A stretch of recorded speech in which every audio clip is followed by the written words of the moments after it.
Good evening, everyone. My name is Jean Friedman. I'm the Director of Planning here in the City of Peekskill.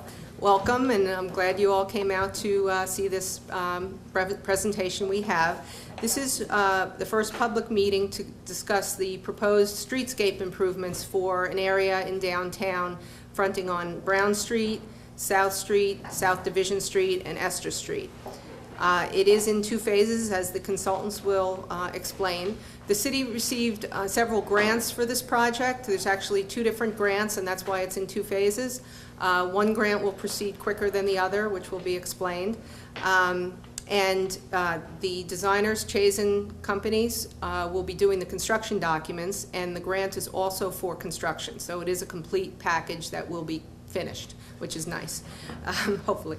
And so they've come to tonight just to explain very preliminary ideas. Nothing's been designed yet. It's really at the very beginning stages, so we wanted to get your input. We reached out to all the property owners. We passed out flyers to tenants in the area, so everyone that could be affected by the project hopefully did get noticed. And we are on camera, so we'll be on the government channel as well as the city's website, so anyone can take a look at this in a few days after the meeting. It will be posted.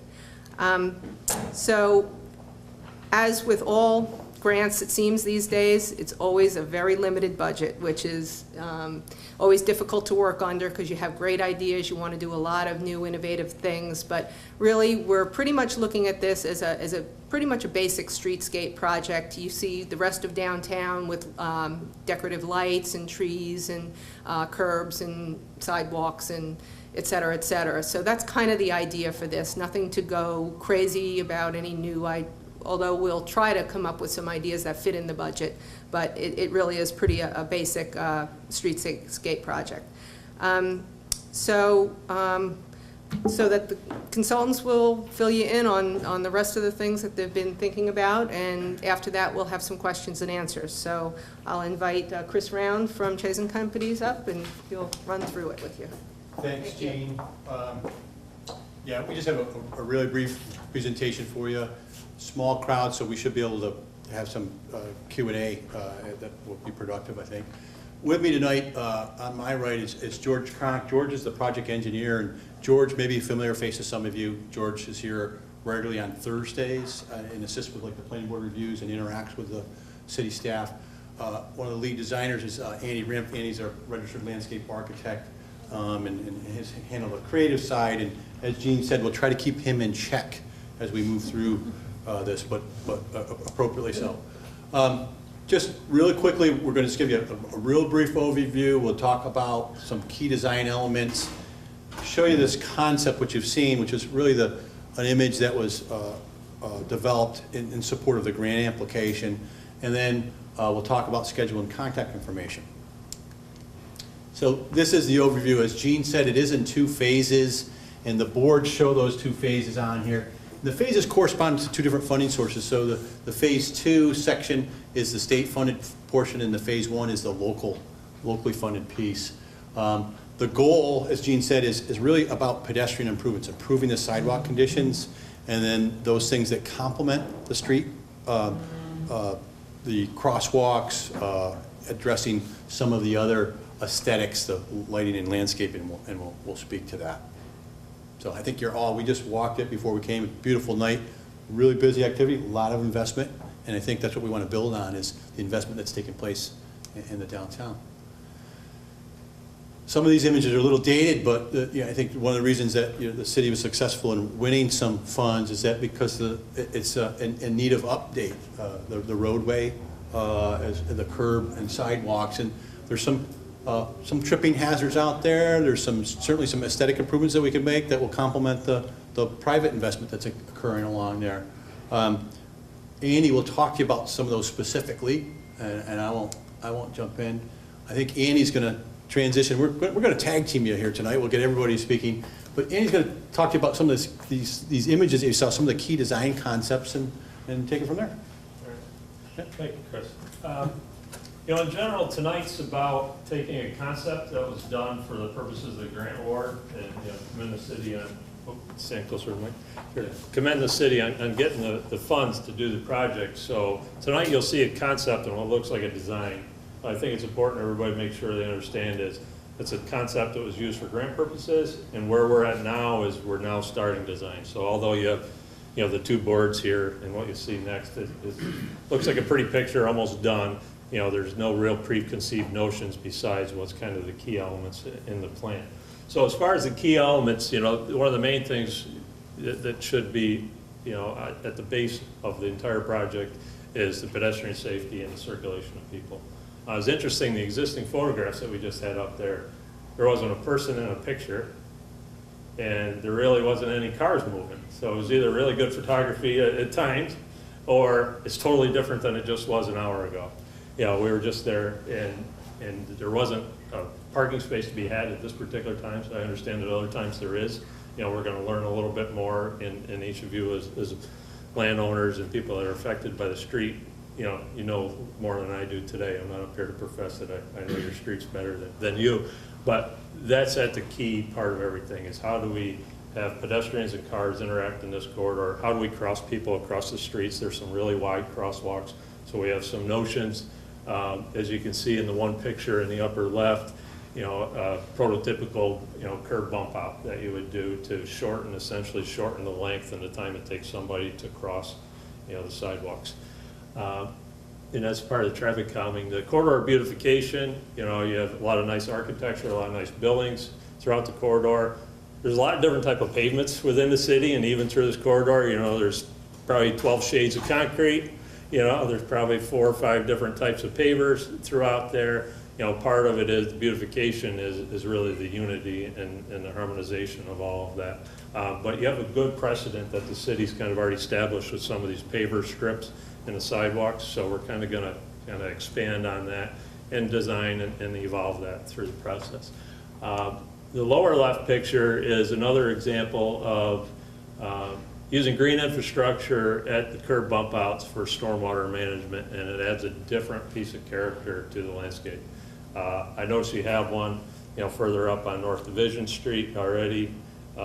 It takes a level of commitment. It's a different thing. So that's a dialogue that we're interested in exploring as we go forward.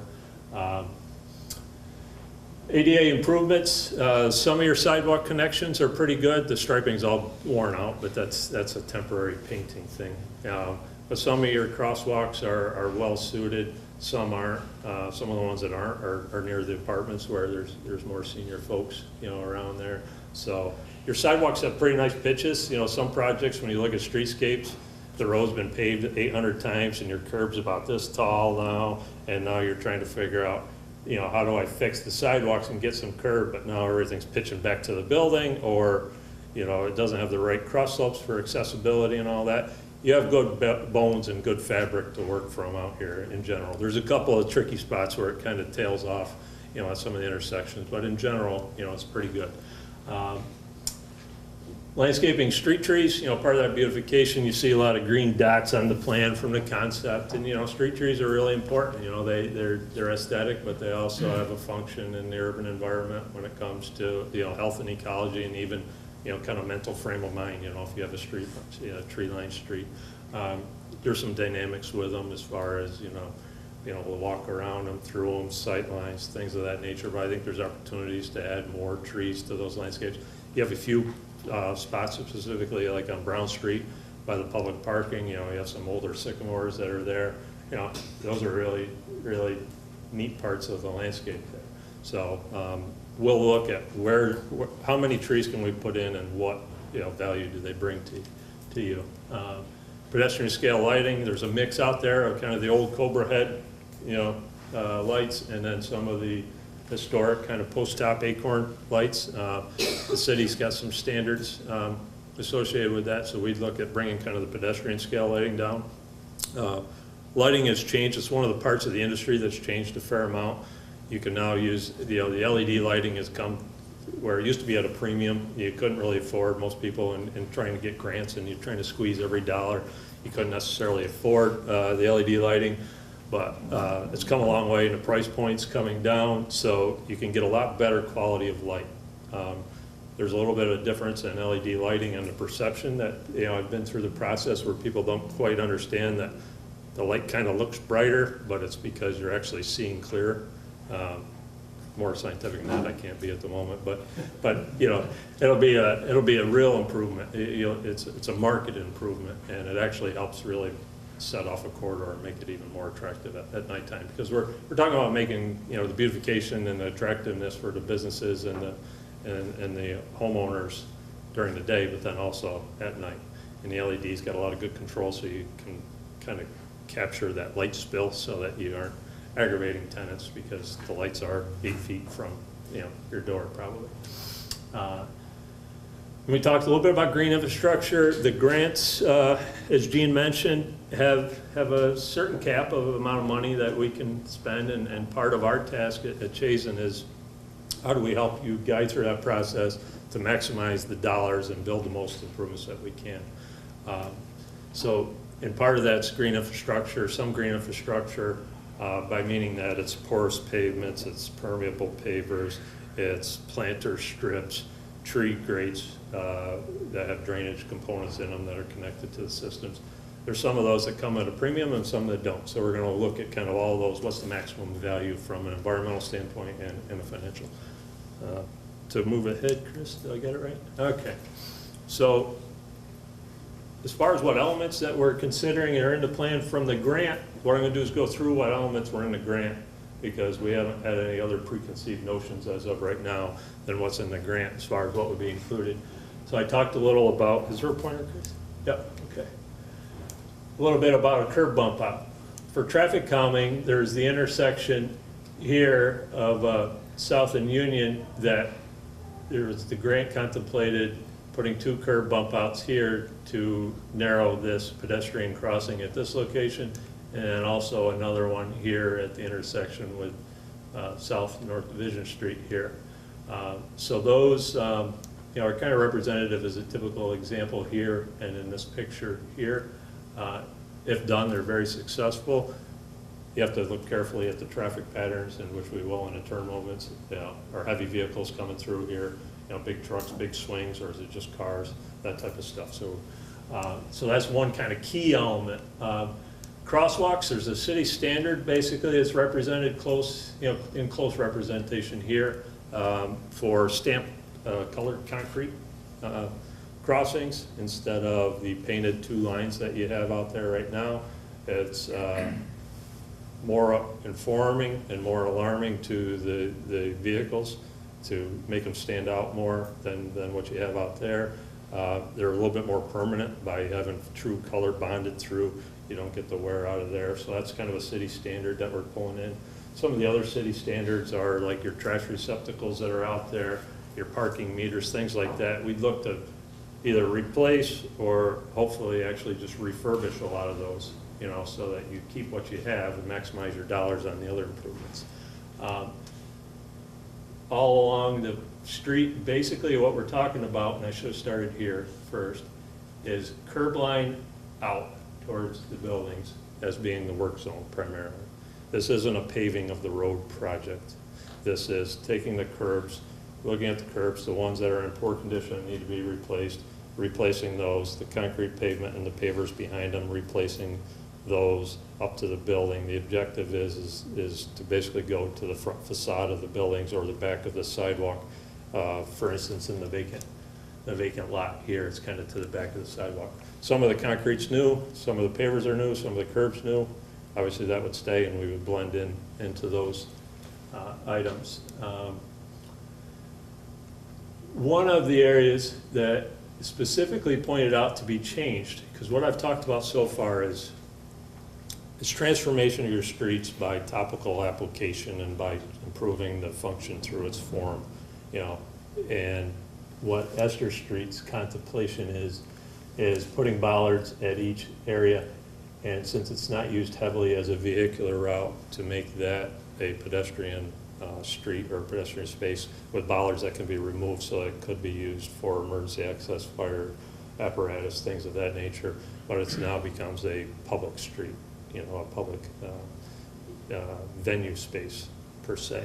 And that could be done with varying patterns and whatnot. If you look at this picture here, this picture is just a representative example of a street that was transitioned from a transportation corridor to a pedestrian corridor that still allows for the transportation aspect.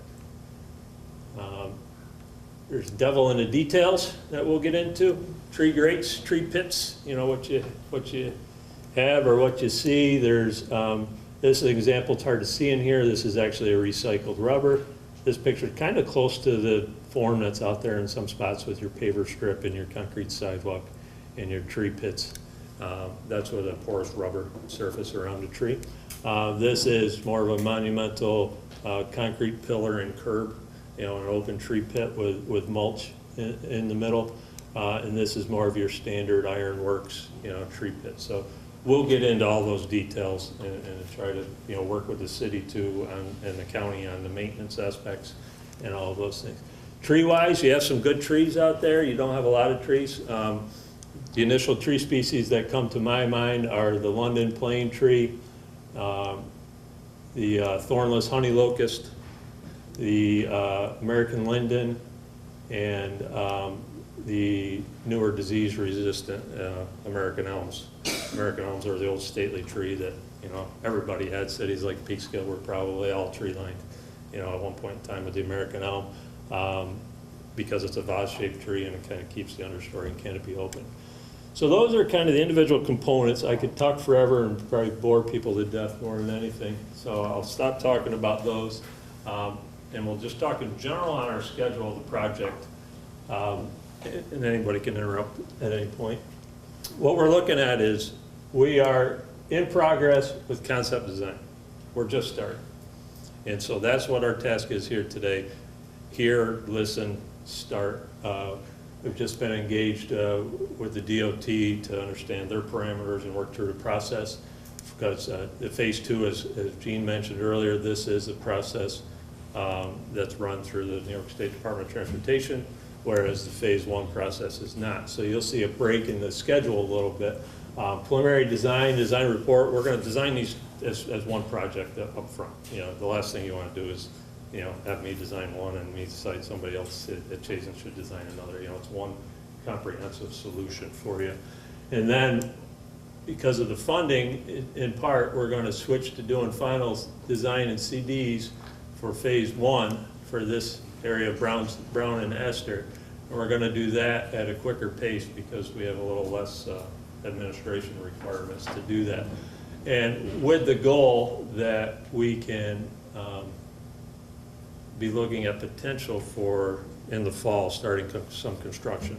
The finality of that, and it's a big thing for the business owners and homeowners and anybody in the area, because one of our primary goals is to be as disruptive, as the least destructive as possible, you know, to how you operate and how you function and how you make your livelihoods. That's key to everything. So we would hope to start in the fall of this year on the Brown Street and the Esther Street construction project. The details of exactly on that schedule will kind of come into play as we know, you know, what can we get done as we get closer before the winter's upon us and leave you in good stead during the winter. The DOT project, the phase 2 project, will essentially be designing through the winter here with anticipation that we'll start construction next spring. That's a reasonable goal, and anything, you know, ahead of that, you know, to do this fall is probably not a reasonable goal at this time, but to start next spring is. So we'll tighten that up. Your construction duration of 6 to 12 months. That's another part that, you know, there's 2 major components to developing a construction schedule.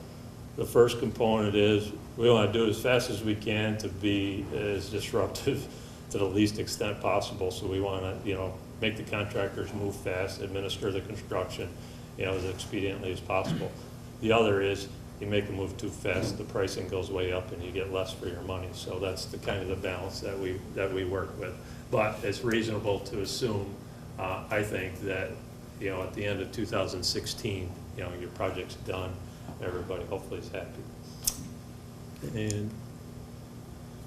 And right now, I think there's some project information we'll flip back to, and we'll leave this up a little bit later. But basically, we've tried to give just a general overview of the project, and it's more important to hear what anybody in the audience thinks at this time. So we'll just open it up for questions.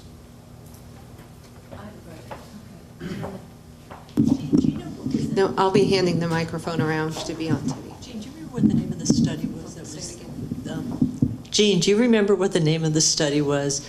That was the complete streets? Was that the name of it? Yes. That was done a couple of years ago, right?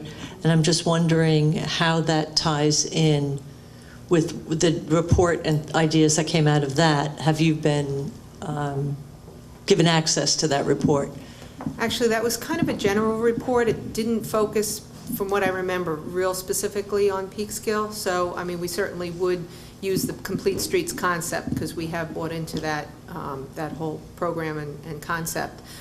Whether bike lanes fit into the tight downtown here, that's always a difficulty because you have such narrow areas anyway. It's an important feature, but it's something we can look at, but only if it really makes sense as far as widths that we have.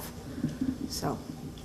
Okay, actually I have another sort of along the same lines with that study, because I went to the presentation, I think it was really for just most of the city employees and workers, but we walked around town and looked at a number of stuff.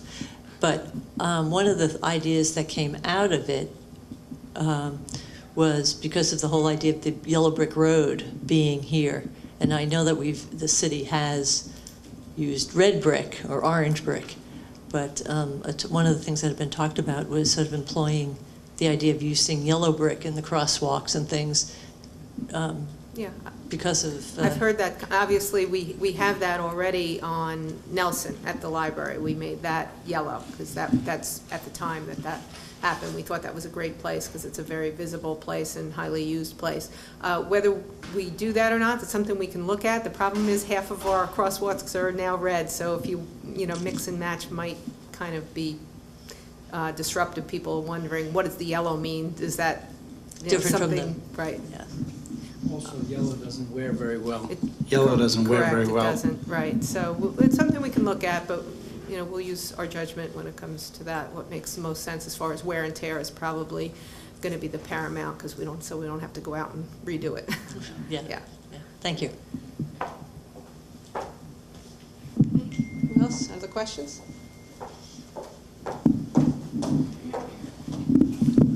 Thanks, Jean. One thing that comes to my mind is I walk around town every day. I have a dog, and so I look at the streets a lot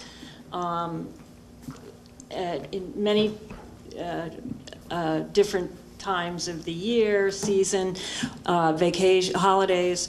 And one of the things I think that I would like to see designed in is ease of cleaning whatever the sidewalks are. I mean, I don't know if there is such a thing to make sidewalks easy to clean and tree grates or mulch, but especially we're at the corner of Union and South, our end.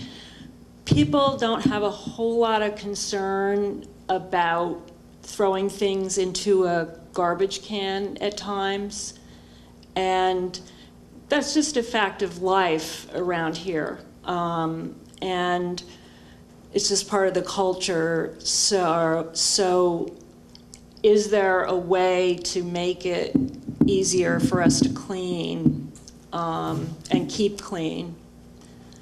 So one of the things we can't do is we can't stop someone from throwing their litter on the ground. But you have areas that actually do have receptacles, and you have some areas that have none. So that certainly is something that's going to be looked into. Okay. The other thing is, whatever materials we end up choosing in the final design of this have to be easily maintainable. Right. The city has a limited workforce for maintenance, Yeah. and they don't want to spend all their time doing that. So those are two critical approaches to help resolve, your question. So. Okay, great. I mean, there's no self-cleaning window type product out there yet for sidewalks, unfortunately. If you had one, you'd probably be able to retire very wealthy. I just have one more comment, and then the other issue, and it sounds like you are already taking this into consideration, is pedestrian safety at the Union Avenue, South Street intersection. That is one scary intersection to cross. There's a lot of elderly people, and people come flying around. And again, I don't know if that's something that can be, that's us people. I don't know if it's the So one of the design. approaches that we're trying to do for some of the areas is to try and do the bump outs to lessen that distance. That really helps a lot with someone that takes an extra 5-10 seconds to get across the Okay. street. So that part of it helps. And we also, we're gonna go through this review with the county as well, so they will have some of their own requirements as well. The other, One thing, Sure. sorry, one thing I can add to that, I didn't go into the details of signage, within the corridor, because it's, couldn't be boring, but I shouldn't have skipped over it. But in theory, the advanced warning signage and things of that nature tend to have a real impact on the motor vehicle operator. Just better forewarning, better advanced warning, of Yeah. upcoming intersections and crosswalks. Just having that, some people say it's a big bright, it's neon yellow. No, it's not the prime yellow, but a big bright sign right at the crosswalks with the big arrow pointing right down. Some might say, my God, that's a big sign, and others say that really was effective to alert somebody that this is a pedestrian problem. So you have to tie that with the street signs, with the parking signs, hear you. and the business signs. There's a lot of signage through here. So part of it is really looking at that signage family, because we're in a DOT corridor, specifically, on South and North Division, it'd be in accordance with their plans. But I have seen projects where the awareness and the safety has just gone up just because of a better signage program. there's one other place that's a really weak link in that pedestrian safety is crossing, I don't know if you know where the Bean Runner, kind of at the top of Esther, across Division onto the Assumption Church. I mean, you have to have really good hearing to hear a car coming, just even tonight, the cars go zooming around that curve. Yeah, well, that's where we were contemplating possible pedestrian walkway through there, so you wouldn't have such a wide crossing across Esther. So that might help that, if that's something that people like. John? Yeah, I just wanted to make a suggestion. We talked about garbage a little earlier, and garbage is certainly a problem in our downtown, and as we have more residents moving in, which we are having more move in, it becomes more of a problem. And then recently, the Downtown Business Improvement District had a presentation about modern garbage receptacles, ones that have either compactors or incinerators, and I know that that's probably way above and beyond any budget that this project would have, but we should reach out and discuss with a bid and any other downtown group that might be interested to, help and tie into this project to bring those funds to the table. So we could, since we're going to be digging up the street anyway, we should look into it. Okay.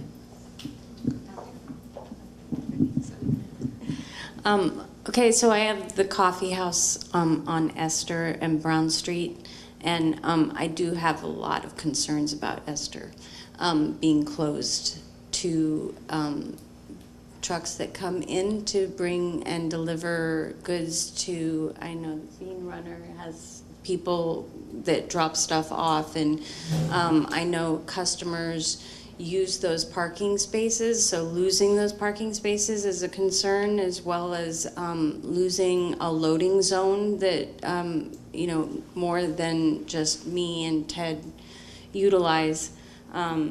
So I don't want to take all the time talking about Esther Street, but I have a huge concern. You're doing construction around my entire world, and so one question I had is in regards to the difference between phase 1 and phase 2. On phase 1, are you including all around that building, or is that going to be part of phase 2 there on South Street? On South I'll try to keep a steady hand here. Yeah.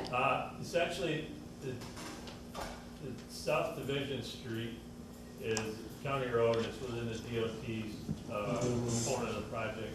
So up to the building facade to the curb. So from the curb to the building here, all the way to this corner curb and building, and Right. probably wrapping to the back of the crosswalk, that's within the DOT, so therefore the phase 2 project. That's, okay, so it's Everything on only, this side, so your Esther Street and everything along Brown gotcha. Street sidewalk here is a part of the phase 1, which Okay. potentially would start at a different time. So it's another dynamic on how do you break the two projects into the construction phases, because there is an interface. You happen to be the one that's right in the middle of the interface of the two, but somebody will be. So, there's a little bit different dynamic with construction, and it'd be premature for me to be able to profess to you exactly what that's going to mean, timing-wise or extent, but right. we'll- Well, I mean, I'm we'll think about it heavily. obviously going to get the brunt of most of it, but, obviously, it's a great thing to have, the streetscapes changed, so we do want that. As John was talking about, I think it would be nice to have recycling receptacles. We have a lot of customers that would recycle if we had a different spot to put those things into. As far as the project goes, will we be losing or gaining any parking spaces that you've determined yet so far? The intent of the parking parking throughout Besides the Esther project the intent besides Esther Street would be not to lose parking. The bump outs and whatnot, what we have to do is look at your existing striping and see if there's any efficiencies we can gain through that. If there's no efficiencies to be gained, and we do bump outs, for instance, there could be a net loss of a couple parking spaces. But going into this on the design side, our intent is not to lose parking spaces throughout the corridors. It's to try to maximize the amount of them that are there and safe to have. Esther Street's a little bit different, but the intent is not to globally look at the parking and say, well, we'll get as many spaces as we can. It's looking at it and say, let's lose as many spaces as the least amount possible. That's the mindset going in. Okay, will the width of the sidewalks be changed? I know some of us have outdoor seating and we have tables and chairs outside, so how is this going to affect that part of our businesses? There's some areas that there's potential to increase the sidewalk widths. I've studied the corridor a little bit from a geometric perspective, and in some areas I think we can gain a little bit of sidewalk without compromising the road network. One factor with the DOT in the process is we want to do all our work within the public right of way and within the highway boundary. So there, for instance, there's a few spots along the street that if the highway boundary, which we don't have the exact prescription of it right now, but if it's a little bit wider, we could extend the sidewalks a little bit further than they are being now. But for the most part, you should just picture the curb lines staying almost where they are and getting new sidewalks and new pavements. As far as will they get bigger or smaller. The bump outs, obviously, that increases, the sidewalk widths, but that's really at only those couple of intersections that affect those property owners. And is there a chance that we would have to have a truck-only route? Because I know from the coffee house, there's a lot of trucks that turn that corner, a lot of big trucks. Yeah, actually, that's a very good point. We certainly don't want to eliminate your loading space. That would be counterproductive to the downtown flow. Yeah, I mean, even though we say it's closed to traffic, I think what we're talking about is closed to general traffic, whether we could have it just signage rather than bollards and maybe allow the trucks in there, that kind of thing. That's a possibility. That's something for the consultants to look at, and that's a good point, and they will look seriously at that, not to disrupt. We don't want to disrupt the businesses. That's totally counterproductive to what we want. To that point, I think that obviously those businesses need to be invited to a sit-down, because for me, I don't have a backside of my building anywhere. There is none. So it's kind of something that you need to embrace us in if you're going to decide to close that street down. Okay, we can look at that. A correlated point to that, you know, is looking at the alleys that some of you likely own, and the alleys that exist in there, and how those alleys function, how you use your dumpsters, things of that nature. You know, we've got to analyze that and make sure that we're providing, you know, the adequate access to those facilities while trying to beautify the street. You know, so they sometimes are you know, counterproductive, you know, measures going against each other, and the design solution is how do you synthesize those two things. You know, we're not intending to cut anybody's access off at their alleys. We're not intending to say, you know, you had a dumpster, you no longer have room for a dumpster, especially if it's on your side of the property line. We can't, you know, that's out of our area anyways, but, you know, we need to look at that type of detail very specifically as we advance, and then talk with each person if they're affected as to how it affects their daily operations. Why can't Esther Street be closed, you know, at night, open during the day? It's a viable option. You know, as we started as a preface, is the concept was done for grant purposes. The concept of closing off a street is always great. You know, in the scheme of planning, if it's not a transportation corridor and relied upon one, and you really want to infuse people and create pedestrian-friendly environments, it's like, hey, let's do that. You know, that's a good planning first step. Where we haven't got to is thinking about how that impacts everybody yet. And so your potential to close it during the day, or I'm sorry, close it during the night, leave it open during the day, leave just enough space for service vehicle access, sign up for that as another option. Those are just 2 scenarios of probably 5 that we could come up with. And then our goal is to work with everybody to make sure we have the right solution. Someone else that hasn't spoken yet? Sorry. There's a question concerning the garbage, the way it's strewn around town, and especially with reference to the tree grates, as lovely as they are, the cigarette butts are going to go right in there, and they'll be hard to maintain those. I'm sure they're probably pretty heavy.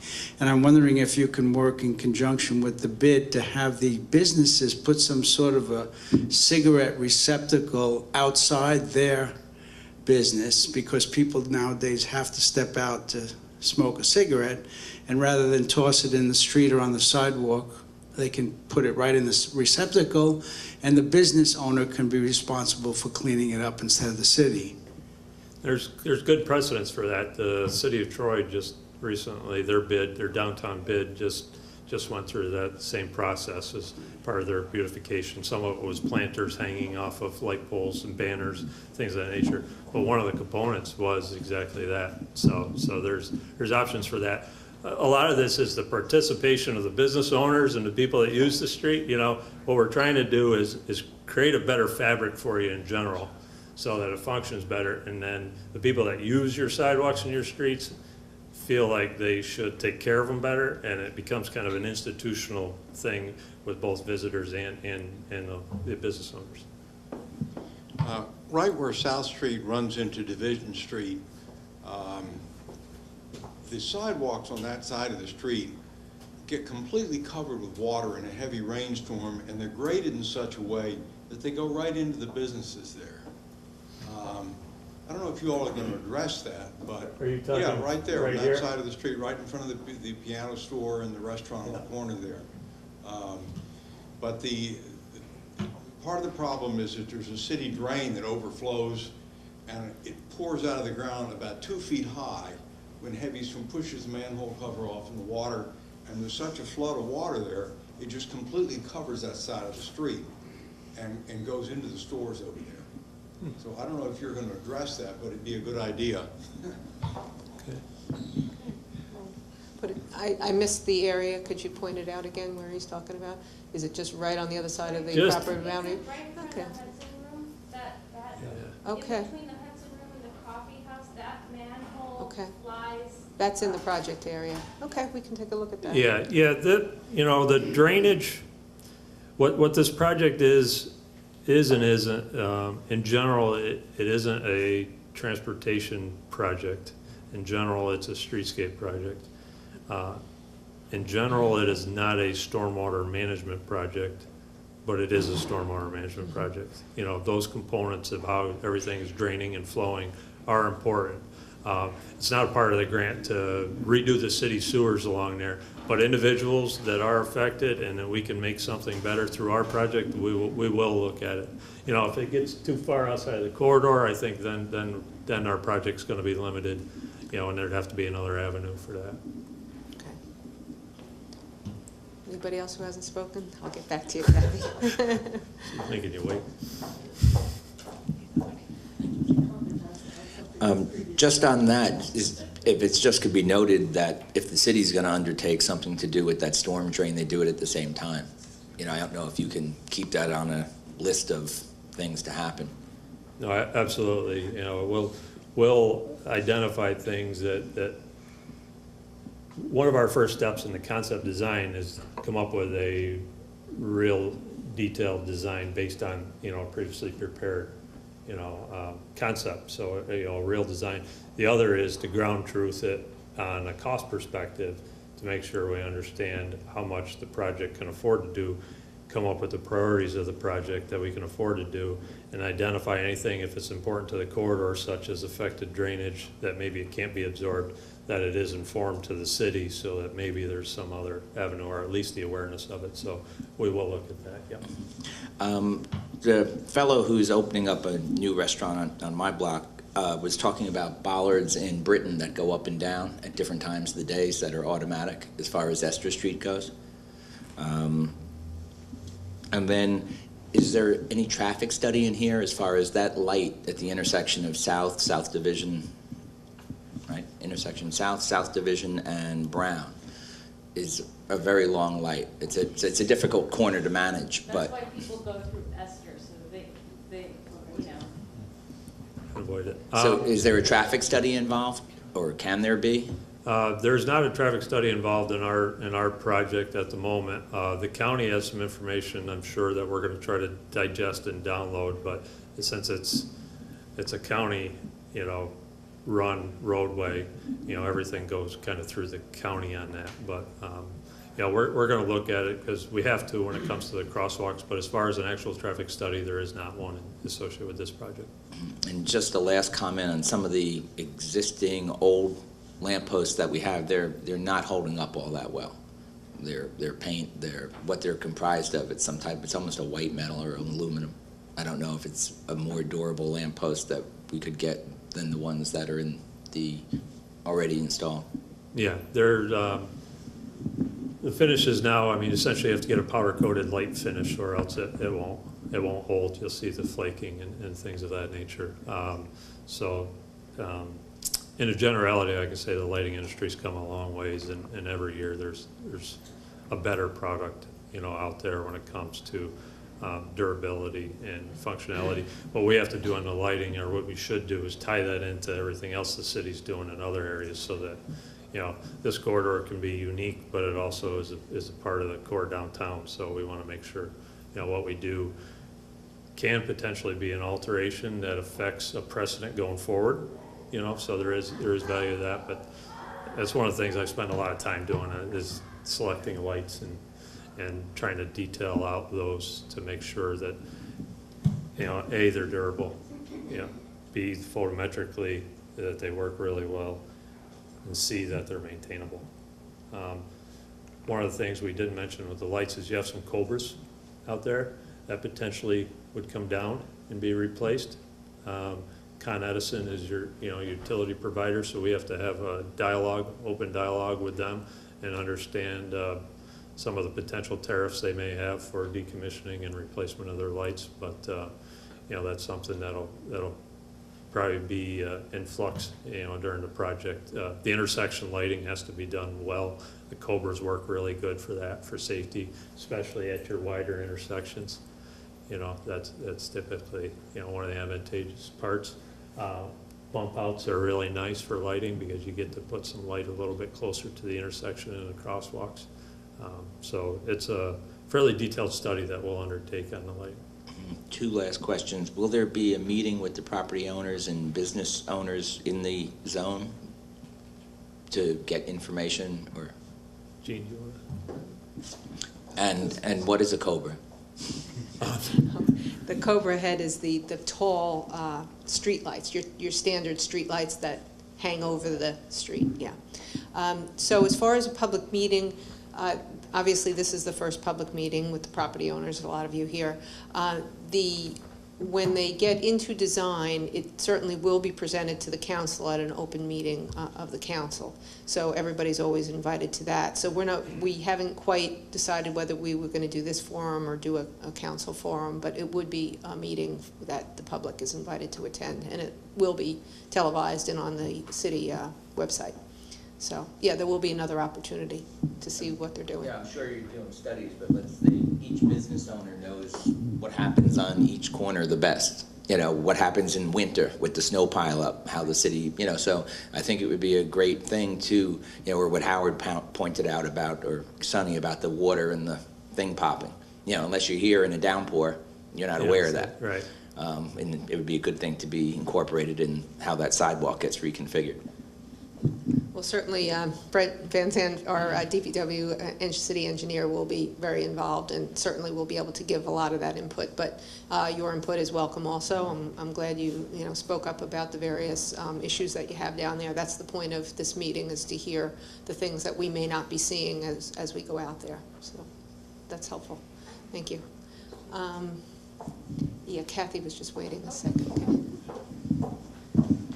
Okay. Thank you. This goes back to, way back to earlier comments about the crosswalks and speeding traffic and stuff like that, and signage. But the change in texture, but is it also that the sidewalk can be raised a little bit, so it's almost like a mini speed bump, so that it forces people to slow down as they go over it, even if they're going straight or if they're making a turn? And that same concept of making Esther Street the same sort of raised sort of or bumpy pattern or whatever, even if you ever do it as a semi-closed or whatever becomes of it. And I have to admit, I come down when I drive downtown and I'm coming down South Division Street, I'm coming from the east. I never go to the corner of South Division and Brown. I always go down Esther because I never want to wait at that light. I avoid that light like the plague. Though I would go down Elizabeth Street, which is the next street over. Yep. And so that does provide another way of doing it, just to. I think in regards to Esther Street, I had some initial preconceived thoughts, as I started looking at the project corridor. If the drainage works, to be able to do something like raise Esther Street to a degree and make it a little bit more pedestrian friendly while still providing whatever adequate service that we need to, that's something that sometimes is cost effective to do in a construction, and sometimes depending on the utilities that are there, it's not. So that is something I've had some preconceived thoughts about, and it's something that we'll consider for that area. As far as the crosswalks, that's okay. As far as the crosswalks, what you're essentially mentioning is a speed table. So some of the dialogue with the DOT is are you changing the function of the roadway network, and are you doing studies to show those effects? So we'll have to be careful with that. I tend to be very selective on where I would recommend speed tables because of the maintenance components that are associated with them and the drainage components that are associated with them. I have done them before, and sometimes they're effective. They're really effective on college campuses. On urban streets, you would be very careful that if there's a traffic flow change, You know, even without a traffic study, I can tell you with a traffic flow change, if you slow down people approaching one spot or another, you know, there has a ripple effect kind of throughout the corridor. So there's a lot of DOT engineers that study the lights and the signals a lot more than I ever would care to, that really get into that. So it's not something I'd say we wouldn't consider, but it's something that would require careful consideration.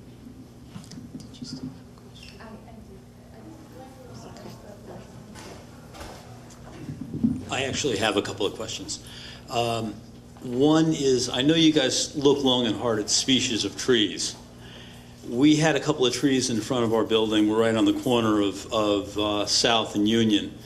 And one of those trees had very shallow roots. It heaved up the sidewalk really badly, and it's very dangerous stuff.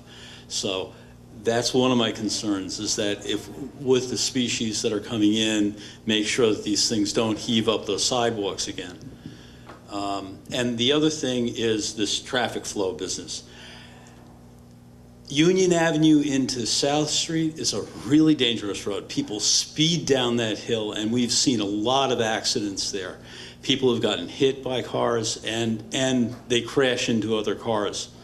So invariably, once a month, there's something that happens on that corner. So. Clarify, mostly you saying people coming down Union Avenue, down the hill at the intersection of South, yeah, and they just go right through. Yeah, okay, that's good to know, thank you.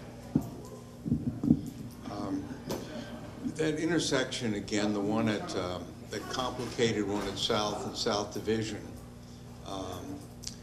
if there, the way across from South Division, from one side to the other right there is the widest part. It doesn't look so wide in there probably because of your curb cutouts being there. But if there's a way that maybe you could not have people walk across that, because it is really dangerous. You don't have senior citizens go across there because it is just it's very wide. And you're looking every which way to try to figure out where the light is. Now, my business is right there, and I'm always running across to the post office over there, but I'm taking my life in my hands, and I'm thinking that if that way that I was running across, if they had, maybe that people didn't do that, that they used other ways to get across the street. So if I walked across in two different places in there, if that might help, because that is part of that problem. It's just a real hard place for if you find your senior citizens, they never cross there because it just looks too for dangerous. Clarification, sir, I'm sorry, it's this one? Or The one, or, let's see, from, Absolutely. can I show you? Okay. This one, is that one? Yeah. The one right here. No, okay. That, without your curb cutouts, it's really much wider. And the way the lights are, you really can't tell where to look or which direction or who's got the right of way. And sometimes it's really safer to cross with the light against you because at least you know where the traffic's coming from. Yes, because there are only turn lanes there too. Left turn can't. Right. But right turn has got narrow and that type of, it's a very confusing spot. Yeah. There's a little light right in the middle of a little island that everybody could see. Could there be a point at which there are all red lights and no cars are moving? I think there is. For a short period at least? Yeah, there actually is at that The intersection, timing and of that's that. why the lights are so long to wait for it, because there is a pedestrian, but it's hard to know when it is, I agree. We've had that discussion. If you were not allowed to cross at that place that I Yeah. was showing right there, and you had to cross at the others, that might make it easier. I didn't know if that was if that was possible. That was, okay. Something we can possibly look at, maybe, whether it's part of the study or part of city engineering or whatever. Yeah. Something we can look at. Who else? I'm not even sure if you know this, but when construction actually starts to happen, do you know if they, we'll start with phase 1, do they close off the entire area, or do they do one side at a time and one side and a block, or how does that usually work?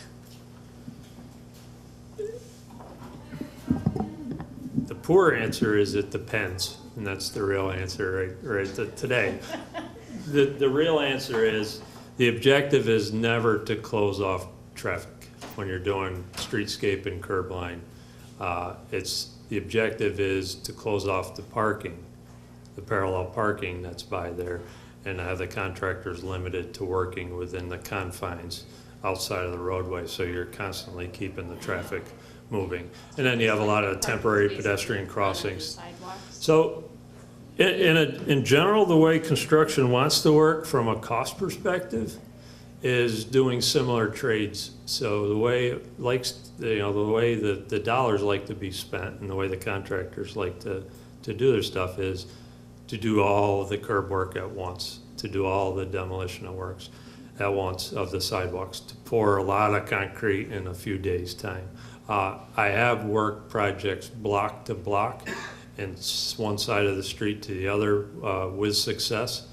Probably looking at this, and I haven't thought enough about it to give you a real answer, and that's why I started with it depends answer.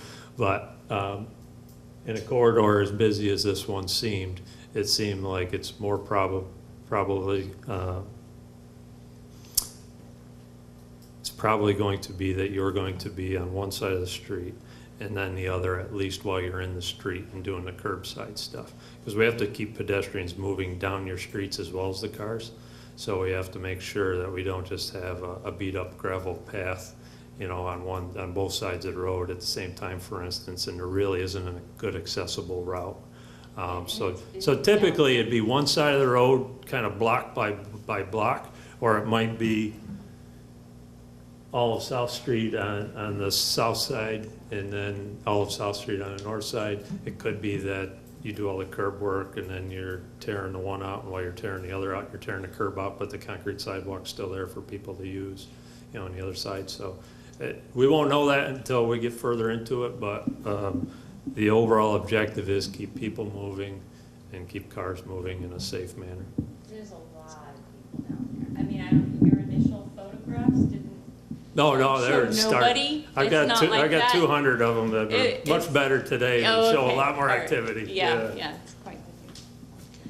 I just wanted to say about Sonny's Coffee Shop that, it might, that kind of deciding how to do the construction, if there is, an option is, her place has people in there, from the time you open till at night.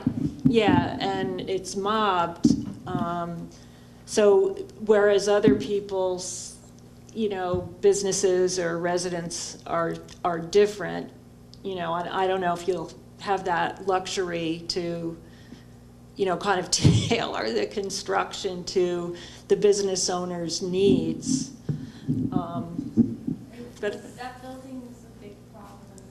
It's something that we consider. It's something that we do discuss with, specifically on DOT run or funded projects that run through DOT. We do enter in those conversations with them to say, is 7 to 3, the work restriction time, so that it doesn't affect the businesses that operate at night, or is it? You mean 7 at night till 3 in the morning? Yeah, right. Because that's the only time. Or is it later in the morning? Is it 9 to 5? Typically, those discussions are had, and some of your input on how your businesses operate helps frame that. But generally speaking, it's unless tailored specific, most jobs will run Monday through Friday construction without weekend construction, and there'll be a 9-hour workday. And we're looking at 6 to 12 months. And you're looking at That's six. That's the entire project? Entire, So yeah. the activity from a particular business would be what short time? Yeah. I did a project of similar scale as the DOT Phase 2 that we're calling it. And the general construction was completed in roughly 90 days. And as Chris said, it didn't mean 90 days of constant disruption to each business. It was 90 days to march through the corridor until we're done. But as she was saying, I only have one handicap access, which isn't, even that is very difficult into my building. So even though I have 3 doors, there's only 1 door that a wheelchair can get in, and there's then the ease for them to get in. So that's definitely going to be a concern. Although I can close 2 doors, I cannot, you know, I can't get everybody into my building that way because, you know, it is an old building in the way that it's made. So I don't know how you deal with that when you're looking at taking down my sidewalk. Yeah, part of the impacts to the businesses are just how does it impact you in every way that can be pleasant or unpleasant, you know, through the process. The other one is how do you get safely your access to it from a fire perspective and all of that. So we can't ever say you can't get to your place, you know, today. And by saying you can't get to your place today, typically means you have to get to your place in an accessible manner, you know. So we think hard and long about it as we get much more into the details, you know, about how do we provide that safe access, especially under emergency type situations, but even your day-to-day activities. You know, the last thing we want to do is shut down a core business, you know, as operation and during construction and have an undue hardship of 4 months of lack of prosperity because of access not being available. You know, we try to accommodate the most we can. Come to the coffee house. What's the high time there? Well, I mean, I do have it flowed out, so I do know exactly how much sales is happening through every hour. But, you know, it's pretty much from 9 till 5 every day. You wait online.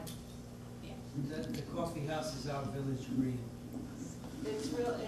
It's like a central meeting place for, you know, people in town and people from out of town. You know, it's like you know, if you've ever been to a Starbucks in New York City where every seat is taken, it's our version of, luckily, and it's not Starbucks, thank God. You know, it's just a great place and a central location. Well, it certainly is something they'll be working on as we get closer to construction, what the timing is, and to disrupt as little as possible, certainly. Yeah. When our sidewalks were done, the sidewalks, you put ramps there, so there's still access, right? The sidewalk might be out for 3 weeks, but there's still ramps going across to the street. Correct. Yeah, you went through it, Arnie. Yeah, you went through it. Yeah. Okay. Anyone else? Good? Okay. Well, thank you all for coming. This has been a great session with very good input. I'd like to recognize Mayor Catalinas here as the mayor as well as a business owner in the district, which we appreciate. So stay tuned, everyone. This is just the very beginning. They'll be doing their work, and then we will be back to the public in some forum to have additional input and for you to take a look at what we have come up with. So thank you, and we'll see you again.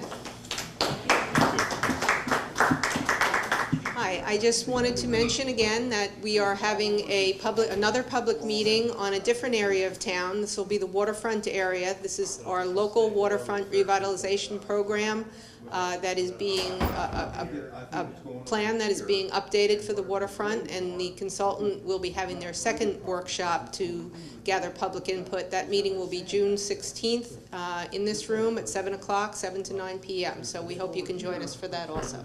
And here's Mayor Cowan. And I just want to thank Jean for the great presentation here tonight and for the great job that you're doing up there. I know you're shorthanded, and this is a fantastic project, and a lot of work went into it, and I just want to thank you on behalf of everyone. Thank you very much, Mayor. Take care.